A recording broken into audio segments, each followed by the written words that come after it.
So you said the Night Vale Spectre was good? If blue black control mirrors are actually a thing, I think it could be a potential sideboard card. That's very good. Like if they set out a bunch of their removal, or a lot of the removal that they're keeping, or like if a popular removal spell is, like let's say Demir Charm gives -2 toughness or something. Right, like a disfigure. Right.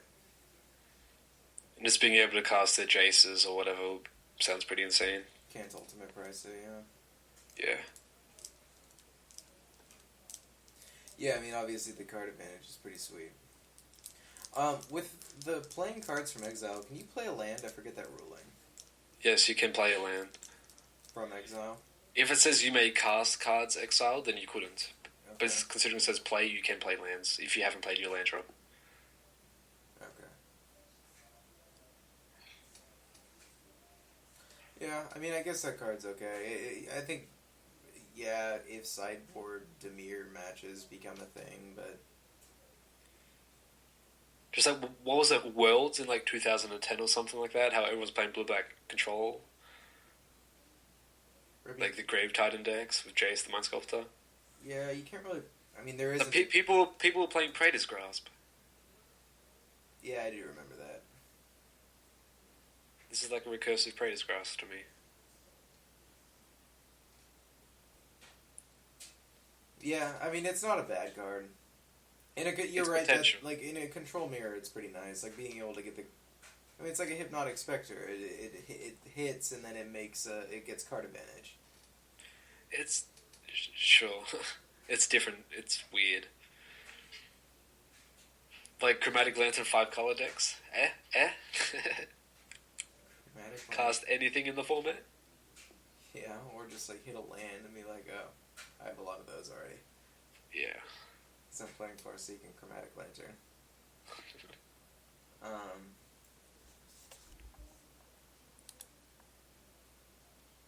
don't really like this card at all. Yeah, it's not very good.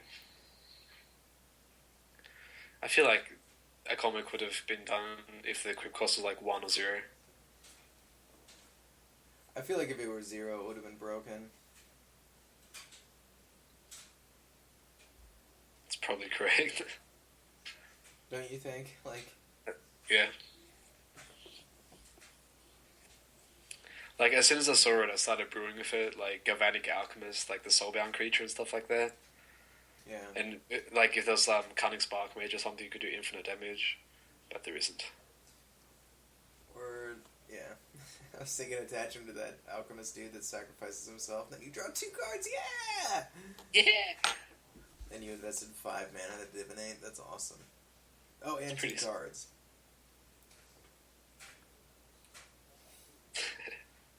But maybe you're playing Metalcraft and you need... Yeah. So you activate a Dimir Key Rune, equip Illusionist Braces, activate it again. You have 3 tutus on the same creature. Nailed it. Sick. I don't know. We're probably laughing right now, but then that card's gonna be awesome. Yeah, it's got potential to break, I guess, but... At 3 mana's a lot. 3 to equip is a lot. Like, swords were 3 to equip. Or no, 2 to equip. Yeah. 3 to play. Which is probably better. Like, if this were 3 to play and 2 to equip, it'd probably be a better card. Definitely. I feel like it should be 1 to equip. It'd be a significantly more considerable card. I mean, I guess I'm glad they're not just making broken cards back to back. I just don't understand how you can run a company or a business like this and just not research your own cards. Like, why don't you just figure out all the potential combos this card can make and make the card properly rather than being safe and make it too expensive? I don't know. That's one of the frustrating things about Magic, because I feel like if they were more competitive with the game, like if they redid the Mulligan system so there was less variance, if they did research like that from a competitive standpoint, right. That it would be a much more interesting game. Yeah. But right now, like, there's just so many times in Magic where you're just like, well, I just got unlucky, or... You're like, I just accept the losses. Yeah. I've gone to sealed tournaments and won them, and then knew at the end of that sealed tournament the only reason I did so well is because I got insanely lucky, like here and here and here. Right.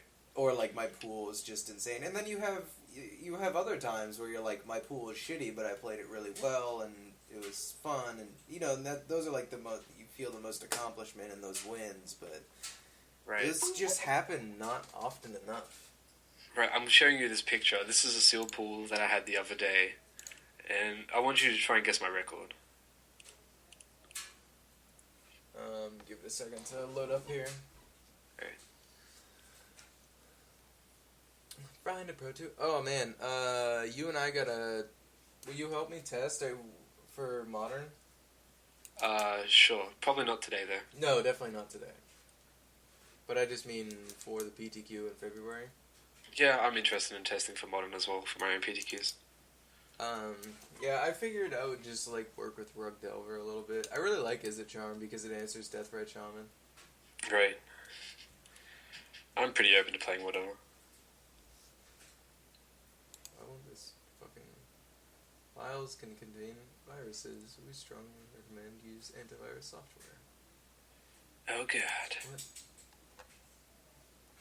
Save to desktop, sure, see it.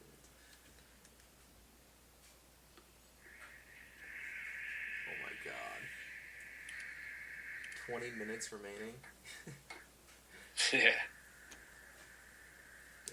It's going faster now. I just got a brand new computer. I hope this goes a little faster than that.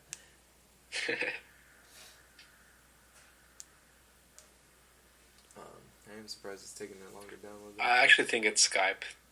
It actually makes it take so long, to be honest. You think so? Yeah. That's possible, especially since we're sharing screen right now. Yeah. Yeah, it's possible. I'm gonna pause this video while this downloads. Alright. We have it opened here. So you had the deck built in 1 minute and 13 seconds? Yeah. I was the last person to join the event as well. You have 3 Frostburn Weirds and a Pack Rat! And you have 2 Guild Gates? For your Jailbreakers? Oh my god. 1 minute and 13 seconds it took me to build this deck.